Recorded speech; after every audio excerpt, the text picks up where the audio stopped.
வணக்கம், welcome to orange candy kitchen. நம்ம இன்றைக்கி பார்க்க போகிற ரெசிபி வந்து சூப்பரான டேஸ்டியான ஹெல்த்தியான கேரட் சட்னி எப்படி செய்யணும்னு வாங்க பார்க்கலாம்.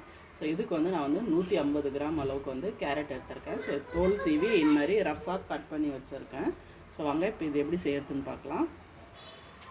அடுத்ததாக ஒரு கடாயை எடுத்துங்க. அதில் வந்து ஜஸ்ட் ஒரு அரை ஸ்பூன் அளவுக்கு வந்து எண்ணெய் சேர்த்துக்கலாம். எண்ணெய் சூடாக இருந்தோம் இதில் வந்து நம்ம 4 பல் பூண்டு வந்து சேர்த்துக்கலாம். இது கூட வந்து ஒரு சின்ன சைஸ் இஞ்சி வந்து தோல் சீவி வச்சுருக்கேன், அதுவும் சேர்த்துக்கலாம். கூட வந்து ஒரு பெரிய சைஸ் வெங்காயம் வந்து ரஃபாக கட் பண்ணி சேர்த்துக்கலாம்.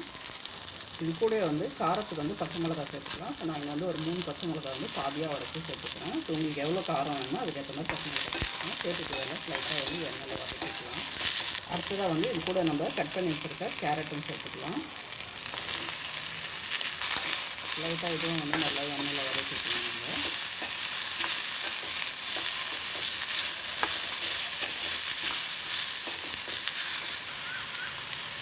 இது கூட வந்து ஒரு மீடியம் சைஸ் தக்காளி வந்து ரஃபாக கட் பண்ணி சேர்த்துக்கலாம். அதுவும் சேர்த்துட்டு லைட்டாக அதையும் வதக்கிக்கலாம். ஜஸ்ட் ஒரு 2-3 நிமிஷம் வதக்கினாலே போதும். ஸோ வெங்காயம், தக்காளி, கேரட் எல்லாமே ஸ்லைட்டாக வதங்கி வச்சு ஸோ இந்த ஸ்டேஜில் வந்து ஸ்டவ் ஆஃப் பண்ணிட்டு இது நல்லா ஆறட்டும்னு விட்டுடலாம். நம்ம வதக்கி வச்சுருக்க காயெல்லாம் வந்து ஆறுனதுக்கப்புறம் ஒரு மிக்ஸி ஜாரில் சேர்த்துக்கலாம். இது கூட வந்து தேவையான அளவுக்கு உப்பு சேர்த்துக்கலாம். இதை வந்து அரைச்சி எடுத்துக்கலாம். நம்ம தேவைப்பட்டால் கொஞ்சம் ஒரு தண்ணி கொஞ்சம் கொஞ்சமாக நம்ம வந்து சேர்த்துக்கலாம். இப்போ பாருங்கள், சூப்பராக நம்ம சட்னி வந்து மையாக அரைச்சாச்சு. இப்போ வாங்க இதுக்கு தாளிப்பு ரெடி பண்ணிடலாம். இப்போ தாளிப்புக்கு நான் வந்து அதே கடாயை எடுத்திருக்கேன். ஸோ அதில் வந்து ஜஸ்ட் ஒரு 1/4 ஸ்பூன் அளவுக்கு வந்து எண்ணெய் சேர்த்துக்கலாம். எண்ணெய் சூடானா அதில் வந்து 1/4 டீஸ்பூன் அளவுக்கு வந்து கடுகு சேர்த்துக்கலாம். இது கூட வந்து 1/4 டீஸ்பூன் அளவுக்கு வந்து உளுந்து சேர்த்துக்கலாம். ஸோ கடுகு வந்து நல்லா பொரியட்டும்.